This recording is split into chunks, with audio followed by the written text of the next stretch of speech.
I never thought my life would change because of a broken coffee maker, but that's exactly what happened on the morning everything started to unravel. My name is Rachel, and until that Tuesday in October, I was perfectly content with my predictable routine as a financial analyst.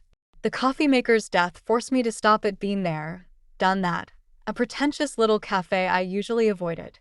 That's where my friend Lisa ambushed me with her latest matchmaking scheme. Rachel. Perfect timing. Lisa waved from her table, sitting across from a man I'd never seen before. Come meet Greg. I tried to signal absolutely not with my eyes, but Lisa was already pulling out a chair. The man, Greg, stood up with a warm smile that made the corners of his eyes crinkle. He was tall, with salt and pepper hair and kind eyes that seemed to hold a hint of sadness. I've heard so much about you, he said, extending his hand. His grip was firm but gentle. Lisa tells me you're the numbers wizard who keeps half of downtown's businesses from falling apart. I shot Lisa a look. She exaggerates. I just help people manage their money better. Something about his presence made me nervous, but not in an unpleasant way. I should really get going. Dad, they didn't have almond milk. A teenage girl appeared beside our table, clutching a paper cup. She had Greg's eyes but darker hair, pulled back in a messy bun. Oh, sorry. I didn't know you were talking to someone. Emma, this is Rachel, Lisa's friend, Greg said, beaming at his daughter with obvious pride. Rachel, my dochter Emma. Emma gave me a quick once-over, then smiled. Nice to meet you. Dad, we're going to be late for my appointment. As they gathered their things, Greg paused. Listen, Rachel. Would you maybe like to grab dinner sometime? Just to talk. Before I could form a response, Lisa kicked me under the table. She'd love to. Wouldn't you, Rachel? I found myself nodding, surprised by my own response. Greg's face lit up as he pulled out his phone to exchange numbers. As they left, I caught Emma giving me another appraising look, but this time there was something else in her expression. Hope, maybe? You're welcome, Lisa said smugly, sipping her latte. I haven't thanked you yet, I reminded her. You will. He's perfect for you. Successful, single dad, totally devoted to his daughter. What could possibly go wrong? Looking back now, I wish I'd paid more attention to the slight tremor in Greg's hands as he typed my number into his phone, or the way Emma's smile didn't quite reach her eyes. But I was too busy imagining the possibilities of what might be beginning. I had no idea I was actually watching the start of my own undoing. Our first date turned into weekly dinners, and before I knew it, Greg and Emma had become fixtures in my life. 3 months flew by like pages torn from a calendar, each day bringing us closer together. But it was during our first attempt at a family dinner at their house when I noticed something wasn't quite right. I'd offered to cook, wanting to make the evening special. Greg seemed thrilled at first, but as I moved around his kitchen, his enthusiasm morphed into something else. The pan goes in that cabinet, he said, reaching around me to move it. And we usually fold the towels in thirds, not halves. I laughed it off, but Emma caught my eye from the doorway, her expression unreadable. She'd been helping me chop vegetables, but now she hung back, watching her father with a familiar wariness. Dad's particular about his kitchen, she said quietly. Greg's hand landed on my shoulder, squeezing just a bit too hard. I just like things done properly. Rachel understands, don't you, sweetheart? The endearment felt wrong somehow, like a too tight shoe. Of course, I said, though something in my stomach nodded. Everyone has their preferences. Later, as we ate the lasagna I'd made, Greg dominated the conversation with stories about his real estate successes. I noticed how Emma pushed her food around, speaking only when directly addressed. Rachel, Greg said suddenly, I've been thinking. You spend so much time here already. Why don't you move in? I nearly choked on my wine. That's a big step, Greg. Emma would love having you here. Wouldn't you, Em? Emma's fork clattered against her plate. I should finish my homework, she mumbled, standing abruptly. As she passed my chair, she squeezed my shoulder, the same spot her father had gripped earlier, but gentler, almost like a warning. See? She's excited.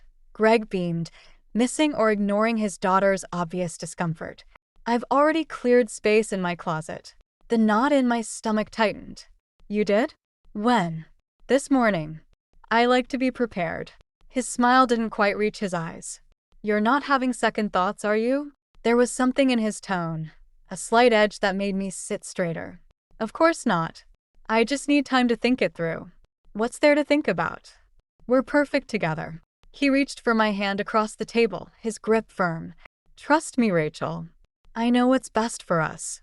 As I drove home that night, I couldn't shake the feeling that I'd missed something important. It wasn't until I was almost home that I realized Greg had never actually asked me to move in. He'd just assumed I would, like he'd assumed about the kitchen, about dinner, about everything. I should have recognized it then. The first red flag waving in the wind of what would become a storm.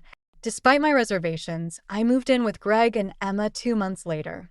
That's when I discovered the drawer, or rather, when Emma showed it to me while Greg was at a business dinner. "You need to see this," she whispered, leading me to his home office. Her hands trembled as she pulled open the bottom drawer of his desk, revealing stacks of unopened envelopes and crumpled papers. My financial analyst instincts kicked in as I scanned the documents. Past due notices. Collection warnings. A foreclosure threat from 6 months ago. "Dad doesn't know I know," Emma said, hugging herself. "But I heard him on the phone last week, begging someone for more time." I picked up a bank statement, my stomach churning. "These withdrawal amounts. They're massive. There's more." Emma pulled out a folder labeled "Life Insurance, Sarah." Her mother's policy. "He told me this paid for Mom's medical bills, but..." She trailed off, biting her lip. The dates didn't lie. The payout had been deposited 3 years ago, but Greg's spending spree started just 6 months back. Nearly all of it was gone. "Does he gamble?" I asked quietly. Emma shook her head. "I don't think so. But there's this woman who keeps calling, Melissa from his office." When I answered once, she hung up as soon as I said who I was. The front door slammed, making us both jump. We scrambled to replace everything exactly as we'd found it. "Rachel?" "Emma." Greg's voice carried up the stairs, oddly cheerful. "I brought dessert." In the kitchen, Greg was unpacking an expensive-looking chocolate cake. His color was slightly askew, and there was a faint smudge of what looked like lipstick on his shirt cuff. "How was your meeting?" I asked, keeping my voice steady. "Productive." He cut 3 perfect slices. "Actually, I wanted to talk to you about something. I could use your expertise on a small investment opportunity." Emma's fork clattered against her plate. "I'm not hungry," she mumbled, pushing away from the table. Greg barely noticed her leave. "It's a sure thing, Rachel. I just need to borrow against the house temporarily. With your financial background, the bank would approve it right away." I felt sick. "The house that's in both our names now?" "Exactly." His smile widened. "See? We think alike. It's why we're perfect together." I looked down at my plate, at the expensive cake bought with money we didn't have, and realized I was trapped in a web I'd helped weave. The question wasn't whether Greg was lying anymore. It was how many lies I'd already believed. "I need some air," I said, standing up. As I left, I caught my reflection in the window. I barely recognized the woman staring back at me. The next few weeks became a careful dance of avoidance and pretense. I threw myself into work, taking late meetings and bringing files home. Greg's business dinners grew more frequent, and the lipstick stains on his shirts became a regular feature in the laundry. One evening, I came home early to find Emma sitting alone in the dark kitchen. "He forgot again," she said without looking up from her phone. "My college counseling appointment. He promised he'd be there." I set my briefcase down. "Why didn't you call me?" "I would have gone with you." "Because it shouldn't have to be you." Her voice cracked. "Just like it shouldn't be paying for groceries or covering the utility bills he forgets about." My chest tightened. I hadn't realized she'd noticed. "There's something else," Emma said, finally meeting my eyes. She pulled up a text message on her phone. "Melissa from Dad's office sent this to him by mistake." I saw it pop up on his iPad. The message was simple. "Baby, I found the perfect place for us. 2 bedrooms, just like you wanted." The room seemed to tilt sideways. 2 bedrooms. "He told her he's leaving after my graduation," Emma whispered. "That's why he needs your signature on the refinancing papers. He's been moving money into a separate account for months." I steadied myself against the counter, remembering all the times Greg had pushed those papers at me, insisting it was just a formality, that he needed my signature for a business opportunity. I'm so sorry, Rachel. Emma stood up, her face pale. I should have told you sooner, but I was afraid. Afraid you'd leave too. The front door opened, and Greg's whistling filled the hallway. Emma quickly wiped her eyes as he strolled into the kitchen. My two favorite ladies. He moved to kiss my cheek, but I stepped back. He frowned, then noticed Emma's red eyes. What's wrong? Did something happen? My college counseling appointment, Emma said flatly. Remember? The one you promised to attend. Oh, sweetheart, I'm sorry. Work has been crazy with this new development project. He reached for his wallet. Here, let me make it up to you. Why don't you and Rachel go shopping this weekend? The casual way he tried to buy his way out of responsibility, using money we didn't have, made something snap inside me. I picked up his wallet from the counter and pulled out a crumpled receipt. Crazy at work? I smoothed out the paper. Is that why you were at the Diamond Hotel during my budget meeting this afternoon? The color drained from Greg's face as Emma quietly slipped out of the kitchen. We both knew this was just the beginning of a much bigger storm. The doctor's office was too bright, too sterile, as I sat alone processing the word malignant. Stage 2 breast cancer. The irony wasn't lost on me. I'd finally found all the evidence of Greg's betrayal, and now this. I drove home in a daze, my hand clutching the folder of treatment options. Greg's car was in the driveway, unusual for a Wednesday afternoon. As I walked in, I heard his voice from the study. No, baby, don't worry. Everything's under control. Yes, I know the closing date is coming up. Trust me, I'll have the money. I stood in the doorway, watching him pace. He hadn't noticed me yet. Rachel's signature? I told you, I'm handling it. No, she doesn't suspect anything. Look, I have to go. Love you too. He turned and froze, phone still pressed to his ear. For a moment, we just stared at each other. Then his face shifted into that practiced smile. Rachel, you're home early. I have cancer. The words fell between us like stones into still water. He blinked, his smile faltering. What? Stage 2 breast cancer. I dropped the medical folder on his desk, right next to the refinancing papers he'd been pressuring me to sign. Treatment starts next week. I'll need someone to drive me to appointments. Next week. His face paled, but not from concern for me. I have that big development project. Couldn't you wait until? Wait. I laughed, the sound sharp and foreign. Should I ask the cancer to pause while you finish stealing our savings? That's not fair. He stepped toward me, hands raised placatingly. I know things look bad, but I can explain everything. The front door slammed, and Emma's footsteps thundered up the stairs. A moment later, she appeared behind me, taking in the scene. Rachel? What's wrong? Before I could answer, Greg cut in. Nothing, sweetheart. Adult problems. Why don't you? I have cancer, I said again, watching Greg flinch at my directness. And your father was just explaining why he can't drive me to chemotherapy because he's too busy with his girlfriend. Emma's sharp intake of breath was the only sound in the room. Greg's face darkened. You had no right to tell her that. Like you had no right to spend her mother's life insurance money on your mistress? The words hung in the air like smoke. Emma disappeared up the stairs, her door slamming moments later. Greg's mask finally cracked, revealing something ugly underneath. You've ruined everything, he snarled. I picked up the refinancing papers and tore them in half. No, Greg. You did that all on your own.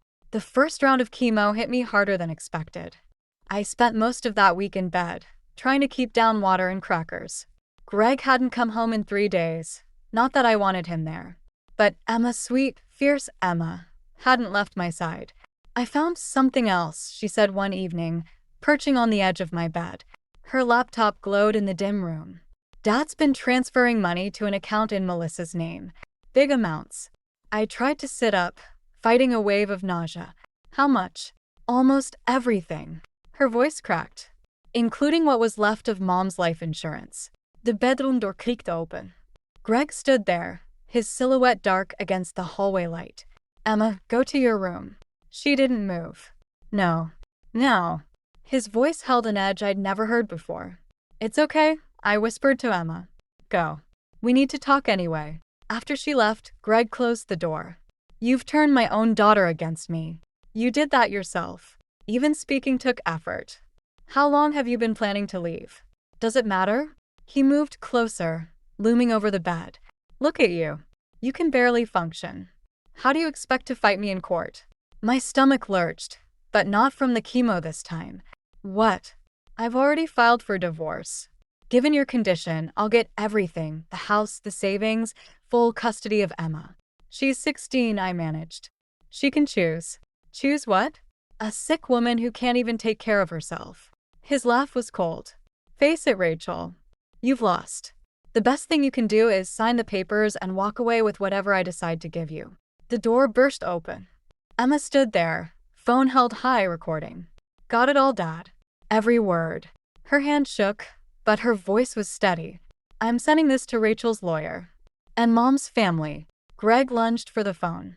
Emma darted away, but not before he grabbed her arm. Let her go.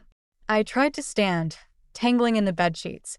The room spun violently. You ungrateful little. Greg's words cut off as Emma twisted free, shoving him hard. He stumbled backwards, knocking over my stand. The crash brought footsteps running up the stairs. Lisa appeared in the doorway, eyes widening at the scene. Behind her stood my mother, her face set in stone. Get out, my mother said to Greg, her voice arctic. Before I call the police. Greg straightened his jacket, trying to salvage his dignity. This isn't over. You're right, I said as Emma helped me sit up. It's just beginning. The room was spinning, my body was betraying me, and my marriage was in ruins. But watching Greg retreat down the stairs, I felt something new stirring beneath the weakness, a cold, clear purpose. He thought I had nothing left to fight with. He was about to learn how wrong he was. 2 weeks after my second round of chemo, I walked into the divorce mediation looking like death warmed over. That was intentional. Greg's smirk when he saw me told me everything. He thought he'd already won. Mrs. Thompson, are you sure you're well enough for this? Our mediator asked. It's Miss Dawson, I corrected, pulling out a thick folder. And yes, I'm exactly where I need to be. Greg leaned back, adjusting his expensive new watch. Rachel, you're clearly not thinking clearly. Let's make this simple. Like how you simplified Emma's college fund into Melissa's checking account. I slid the first document across the table. Or how you simplified your tax returns for the past 3 years. His smirk faltered. What are you talking about? I'm a financial analyst, Greg. Did you really think I wouldn't find everything? My hands shook, but my voice stayed steady. The fake business expenses, the hidden accounts, the life insurance money, all of it. You can't prove. Actually, she can. Emma's voice came from the doorway. She walked in with my mother, carrying her own stack of papers. I gave Rachel everything, Dad. The recordings, the transfers, your emails with Melissa about the house you bought with Mom's money. Greg's face went from red to white. You had no right. No, you had no right, Emma cut in. It was Mom's money meant for my future. Rachel's the only one who actually protected it. I pulled out the final document, the trump card I'd been holding. Your late wife's family has been very interested in these findings. They're prepared to press charges unless you sign over everything you took, plus interest. You're bluffing, Greg snarled, but his hands were shaking now. Try me. I met his eyes. Or we can do this the hard way. Your choice. The mediator cleared her throat. Perhaps we should take a brief recess. No need, I said, never breaking eye contact with Greg. There's one more thing. I slid the last paper across the table. My grandmother left me a significant inheritance last year. I never told you because, well, I learned from the best about keeping secrets. The account's in Emma's name now, in trust until she's 25. $3 million that you'll never touch. Greg lunged for the paper, but Emma snatched it first. His carefully constructed facade crumbled as he realized how completely he'd lost control. You manipulative bitch, he whispered. I learned from the best, I repeated, standing slowly. Sign the papers, Greg. It's over. As he scrawled his signature, defeated and desperate, I felt no triumph, no satisfaction. Just a quiet certainty that sometimes the best revenge isn't about destroying someone. It's about protecting what matters most from those who would destroy it themselves. 6 months after the divorce, I sat in my oncologist's office receiving the news I'd been hoping for a remission. Emma squeezed my hand as the doctor explained the follow-up care plan, her presence steadier than my legs felt. "We should celebrate," she said as we left the hospital. Mom would have loved that little Italian place downtown. It was the first time she'd mentioned Sarah without that shadow crossing her face. We'd moved into a smaller house near my mother's, and Emma had chosen to stay with me full-time. Greg hadn't fought it. He was too busy dealing with the IRS audit that had mysteriously been triggered. "Actually," I said, "I have something to show you first." I drove us to a familiar building downtown, my office. But instead of going to the financial firm where I'd worked for 20 years, I led Emma to a newly renovated space 2 floors down. "What is this?" she asked, taking in the modern decor and wall of windows. "Remember that blog I started during chemo? About financial abuse and recovery." I unlocked the glass door, revealing a workspace with several desks and meeting areas. It turns out I wasn't the only one who needed help understanding the signs. "We open next month. Free financial counseling for people leaving abusive relationships." Emma walked to my desk, picking up the business card holder. "Phoenix Financial Recovery," she read. "Starting over from the ashes. Turn it over." She flipped the card, her breath catching. In small text at the bottom, "In memory of Sarah Thompson." "Is this okay?" I asked quietly. Using her name, Emma set down the cards and wrapped her arms around me. "It's perfect. Mom would be proud." She pulled back, wiping her eyes. "And I'm proud too. Of both of us." My phone buzzed. A text from Lisa apologizing for setting me up with Greg last year. I'd long since forgiven her, but she still felt guilty. I typed back quickly, "Best mistake ever. Look what it gave me." "Dad called yesterday," Emma said suddenly. "He wants to meet to apologize." I waited, letting her work through it. "I told him maybe someday, but not now." "Is that okay?" "That's more than okay," I said. "It's wise." We locked up and headed to that Italian restaurant, where my mother and Lisa were waiting to surprise me with a celebration dinner. As I looked around the table at these 3 women, my chosen family, I realized something profound. Sometimes what seems like an ending is really just a different kind of beginning. The revenge I'd thought I wanted had transformed into something else entirely, not the destruction of what was, but the creation of something new. Something stronger. Something real. And that, I finally understood, was the sweetest victory of all.